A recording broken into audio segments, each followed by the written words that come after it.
Bonsoir à tous et à toutes, bienvenue dans cette nouvelle édition de Un avenir pour tous, où chaque semaine nous débattons ensemble des sujets qui nous touchent d'un point de vue global. Aujourd'hui nous parlerons de notre avenir certes, mais surtout de celui de l'État-providence. En effet, je tiens à vous présenter un ouvrage d'Éloi Laurent, justement intitulé Le bel avenir de l'État-providence. C'est un livre qui a été publié en mai 2014 par l'édition Les Liens qui libèrent et comporte à peine 200 pages. Tout d'abord, un petit point sur l'auteur Éloi Laurent.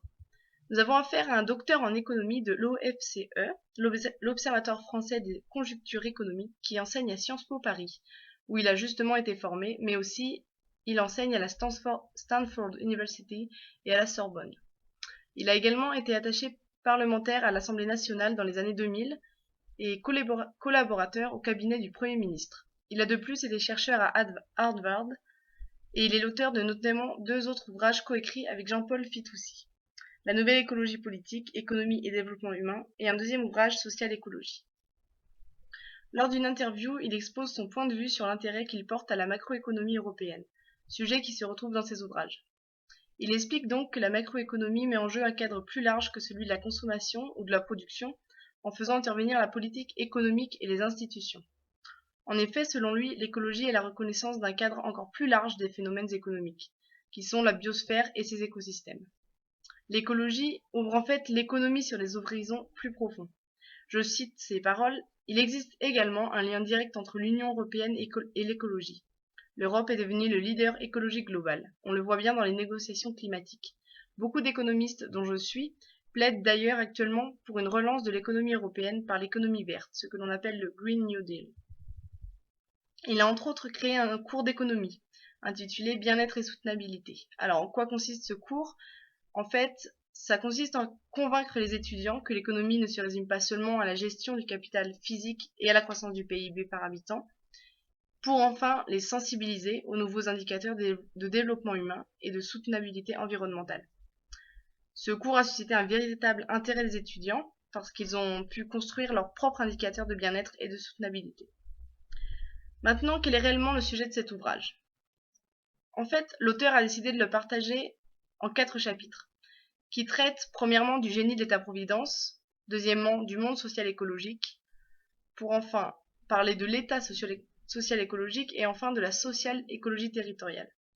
Le but de son œuvre est la démonstration du rapport entre justice sociale et développement soutenable afin de glisser d'un État-providence à un État social-écologique.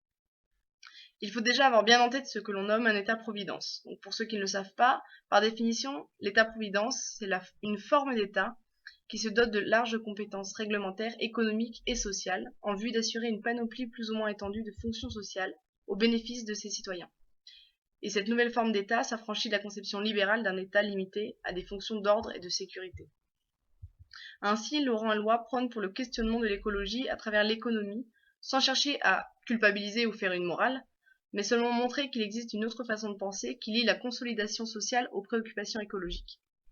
Il rompt donc avec les préjugés qui définissent l'État-providence comme un danger pour la société et l'économie, et venait montrer que les préoccupations environnementales sont au cœur des problèmes économiques et sociaux.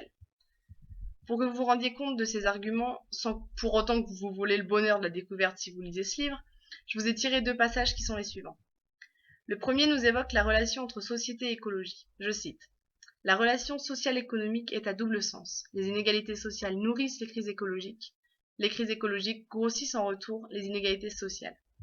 Ici, il démontre que les crises écologiques, autrement dit les catastrophes naturelles ou le réchauffement climatique par exemple, ne viennent nullement du hasard. Des décisions ont été prises au risque de nuire à l'environnement. Cependant, ce n'est pas sans conséquence, car un ascenseur est renvoyé. Ces dommages environnementaux ont des conséquences sur le bien-être des populations et sur l'économie. Le second tirage est le suivant. Au-delà du coût social écologique élevé associé à la dynamique des espaces urbains français contemporains que révèlent ces 3 défis, les enjeux de la répartition de ce coût sont également très importants. Ici, il se réfère à la réduction des émissions de gaz à effet de serre qui est un objectif principal de la France aujourd'hui. Il s'appuie sur un extrait de la charte d'Aalborg où s'est tenue la conférence sur les villes durables en 1994.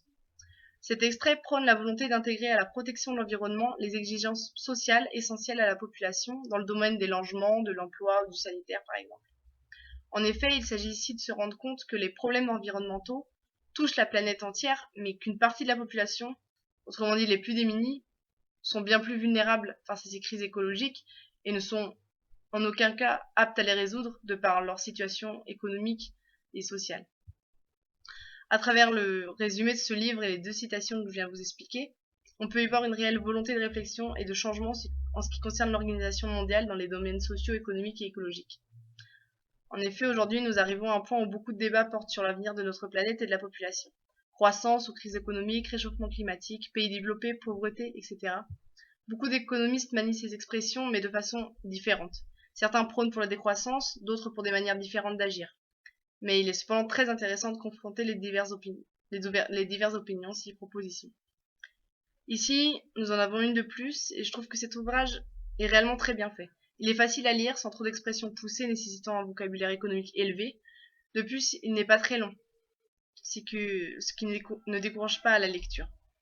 Je le pense personnellement accessible à tous, jeunes comme moins jeunes, et ce qui me plaît, c'est ce point de vue sans jugement, restant dans la proposition de quelque chose de nouveau, considérant les différents aspects auxquels est confronté l'être humain. Alors n'hésitez pas à laisser votre avis sur la page de notre émission si vous décidez de me suivre dans ma lecture. Je vous souhaite à tous une agréable soirée, à la semaine prochaine.